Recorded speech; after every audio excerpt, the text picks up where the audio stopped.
what's up? My name is Sean Wayne. Today, tara, pag-usapan natin itong mga follow-up no, na nangyayaring pagpapakalat ng fake news from yesterday. No? Ang daming fake news na naganap. Tangina, tawa-tawa nga ako eh. Imagine niyo, no? Nagpunta lang si PRRD dyan sa Hong Kong kung ano-ano nang kumalat na fake news. At talagang sinakyan ito ng Malacanang, lalong-lalo na ng PCO. Anyway, marami tayong ipapakita dito na talaga namang nakakatawa kung paano nila talagang napaikot ang mga tao at naging usapin ito.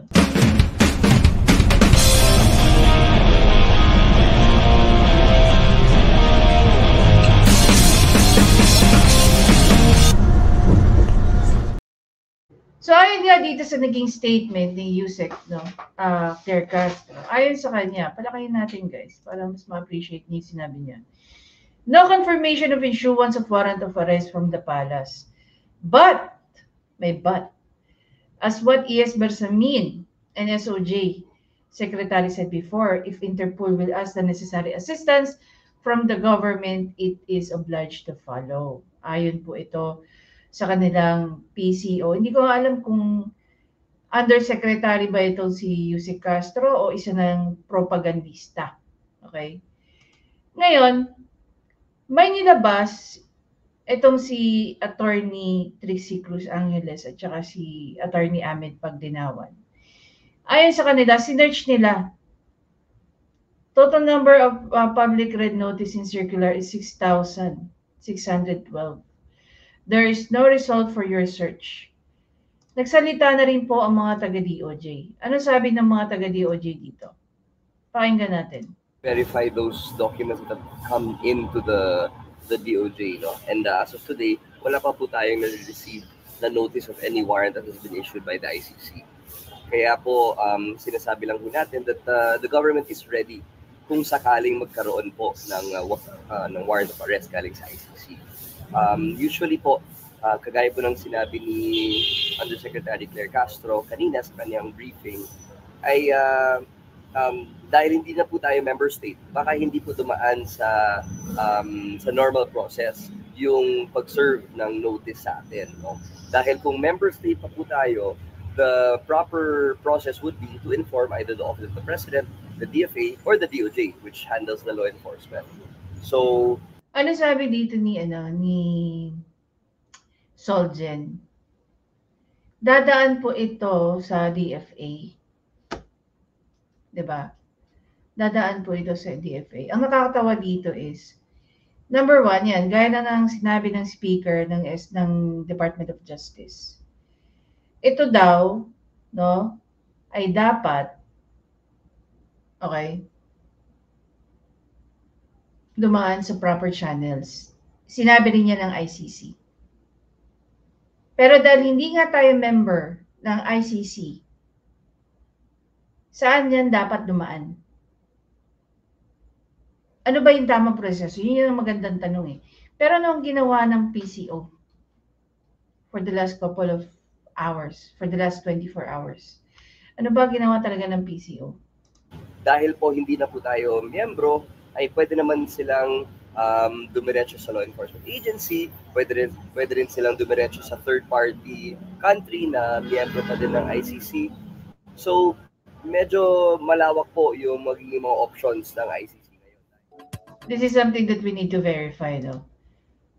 Ngayon, pakinggan natin itong sinabi ni Yusek. Dito mo makikita, no? Kung gaano ka propagandista si Yusek Castro more than being the spokesperson ng Malacanang. Pakinggan yung mabuti. Former President Rodrigo Duterte flew to Hong Kong over the weekend, and some are making the connection that this could be in relation to the ICC arrest warrant. So as seen in the case of Alice Go and former presidential spokesperson Harry Roque, may history of yung government of high-profile personalities traveling outside of the country kung may issues. So how is the government preparing for this if President Duterte should flee? If President Duterte would flee the country.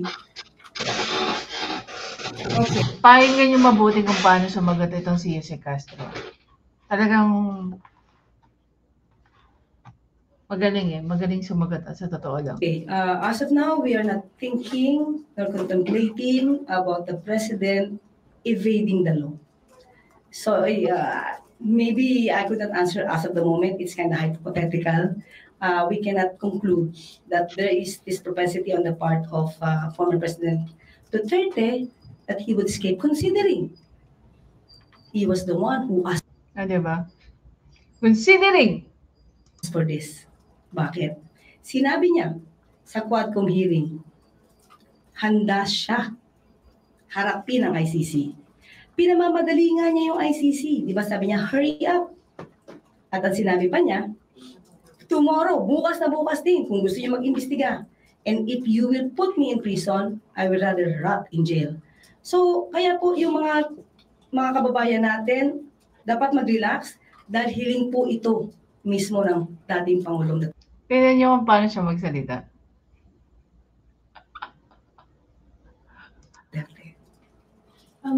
Follow up. Sorry. So we also don't know where Harry Roque is. He admitted that he evaded Congress. Pero tingnan niyo kung paano ito inaddress ng isang abogado rin. Pakinggan niyo mabuti. Pakinggan natin mabuti kung paano sinagot at inaddress ito ng isang abogado.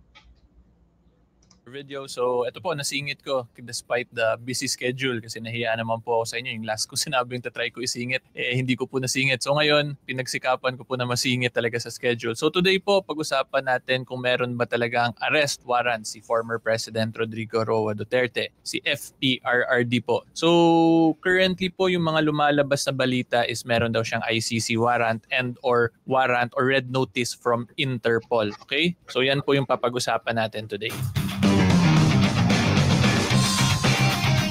So syempre po, since yung pinapag-usapan natin dito is the ICC and Interpol, the only way for us po para makakuha ng verified documents, meaning documents from the actual source as to the status of the case of former President Rodrigo Roa Duterte, kailangan po natin puntahan dyan is yung official website ng mga institutions na yon. Okay? So ito po.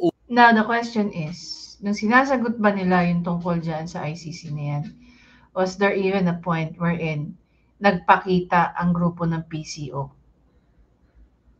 At kung alam mong unverified yung information, ito yung sinatawag niya na ito yung sinasabi ni Kaayo, no? Na bakit maglalabas ng mga unconfirmed, unverified? Di ba, nagbigay sila ng statement, tapos meron silang so-called no confirmation. Yun naman pala, wala pala kayong confirmation eh. Unverified pala yung information nyo eh. As we have heard lang hearsay. Hindi gaya ng ginawa ni Attorney Neil Abayon at saka ni Attorney Trixie Cruz Angeles. Verify nila on two different websites. One, sa Interpol. Pangalawa, yung kay Attorney Neil, inopen niya talaga at pinakita niya na chinek niya yung kaso dyan sa ICC, which is under investigation pa. Una natin tingnan muna yung sa ICC, yung International Criminal Court. So ang una po natin titingnan dito is yung ICC. So makita po nyo dyan yung website, icc-cpi-int/defendants. Okay, so yung defendants po, ito yung mga actual cases sa ICC kung saan nasa trial proper na po talaga sila. So dito po, kinlik ko to, ito ulitin natin. Kiklik ko po tong warrant of arrest dito, okay? Tapos kung makita... Ito guys, panoorin nyo mabuti kung paano nag-verify muna si Attorney Neil even before niya dinibank, no? Even before niya dinibank yung statement na nilabas ng mga mainstream media at saka ng ICC, ng PCO. Po nyo ngayon, pag i-click nyo yan, lalabas po ngayon lahat ng mga defendants na may warrant of arrest pending. At ito, nakalagay din po actually sa baba kung ano na yung status ng mga cases. So dito po, kung titingnan nyo, Abdus, Aggali, Al-Abi. In short, alphabetical po to yung mga nakalista dito. Okay? So ngayon, ulitin ko po, warrant of arrest, nakaklik. And this is under ICC-CPI-International, meaning this is the International Criminal Court website. So ngayon, since alphabetical po to, punta na po tayo sa may dulo banda para at least lumabas yung letter R for Rodrigo. Pero kung gusto niyo po, tingnan din natin sa D kung wala. Okay, ito letter A pa rin. Ayun, D na nga eh. Okay, wait, balik tayo guys. Sumobra ng konti. Okay, so ito po, letter E na rin ulit. Balik ulit tayo. So ito, letter A, letter B, letter B, letter B. Ayan, letter D, DAO, DOU. So yung letter D po is up to DOU only. In short, wala pong Duterte. Okay, kita naman natin dito. Ngayon punta tayo just to verify. So ngayon nasa letter E na po tayo, El Shagagi. Tapos may kita niyo naman po dyan, nakalagay dyan, no? Arrest warrant issued on 6 April 2023. So sa D po, walang Duterte as we have checked. And yan, LE tapos G. Ito si Gaddafi, nasama pa nga po eh. Pero anyway, punta na po tayo sa R para mas mabilis. Okay, so skip natin to. Number 5. N. May nakita ko yan. Netanyahu, ito po yung, I believe sa Israel yan. Prime Minister of Israel. So ito yung isa sa pinaka-recent na issue, November 21, 2024. So di ba merong war ngayon yung Israel versus Palestine. So anyway, nadaanan lang po kasi nakita ko yung Netanyahu. So ngayon, continue po tayo. Hanapin natin yung letter R. O. Okay, wala pang R. So sa O sa S, wala pong, from O, dumiretso po agad ng S. In short, wala pong R. Okay? So dun sa D, makita po natin dito sa ICC website, wala pong Duterte. Sa R, wala rin pong Rodrigo or Roa. From O, dumiretso po agad sa S dito. Okay? And sa mga interested po na gusto ma-check to, punta lang po kayo dito sa website icc-cpi.international, okay? Tapos punta po kayo niyan dito sa situations and cases, tapos ito sa defendants. So pag-click nyo po yung defendants, ito po, home defendants yan, lalabas po yan lahat ngayon ng mga pending cases sa International Criminal Court. So ang meron lang po dito is may kita po natin under defendants, wala po yung Philippines, pero under investigations is nandito po yan yung Republic of the Philippines. So investigation, Republic of the Philippines. Okay?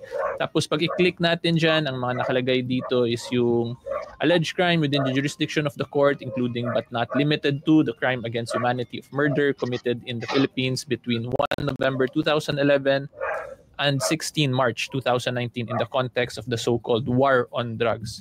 So in other words po, it is still under investigation po ng ICC yung case ni former President Rodrigo Roa Duterte. At pag investigation pa naman po, wala pa po yung arrest warrant, diba? Because if it is, wala pa po yung arrest warrant because if...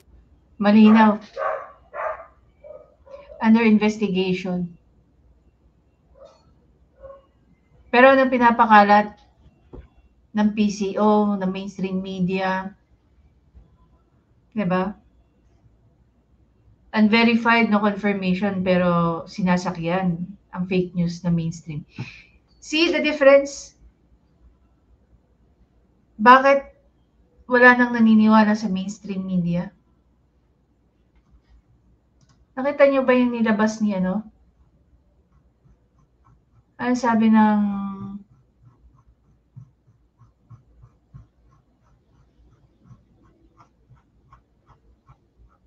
Manila Times? Meron daw 7,000.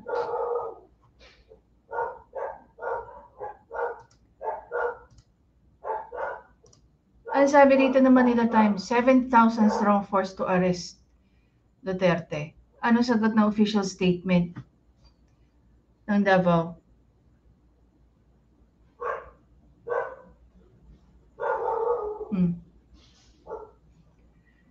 The Philippine Regional Office na 11 or Pro 11 categorically denies the misleading and false information circulating on the internet.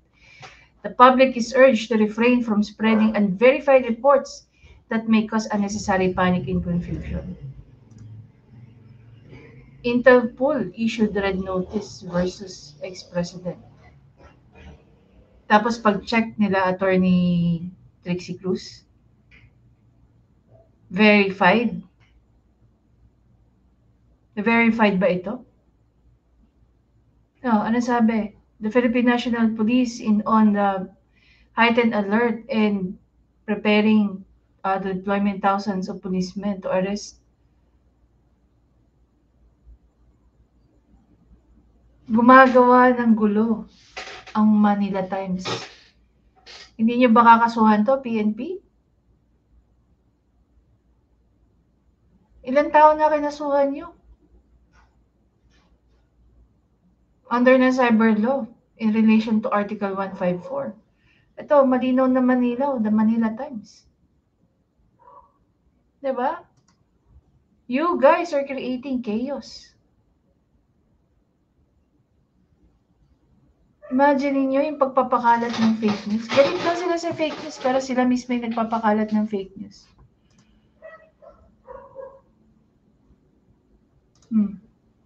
Balik tayo rito. Anong Interpol yung sinasabi nila? This was just posted 12 hours ago by Attorney Trixie and Attorney Ahmed.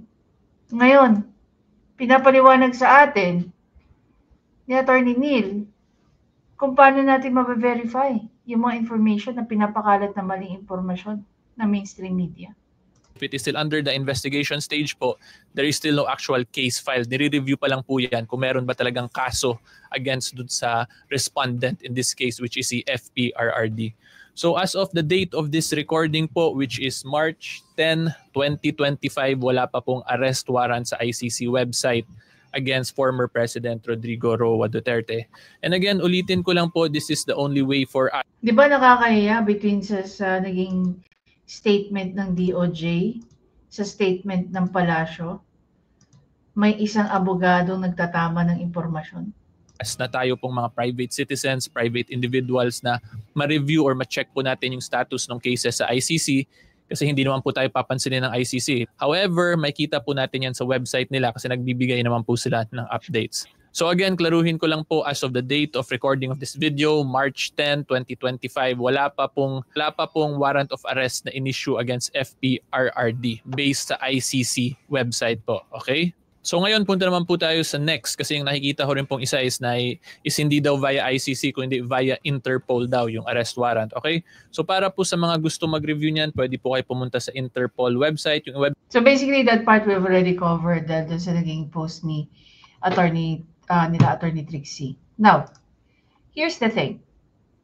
We heavily rely sa mga information coming from mainstream media and sa PCO. Paano tayo magre-rely sa mga information na binibigay nila when in fact, lawyers like Attorney Neil Abayon can debunk them?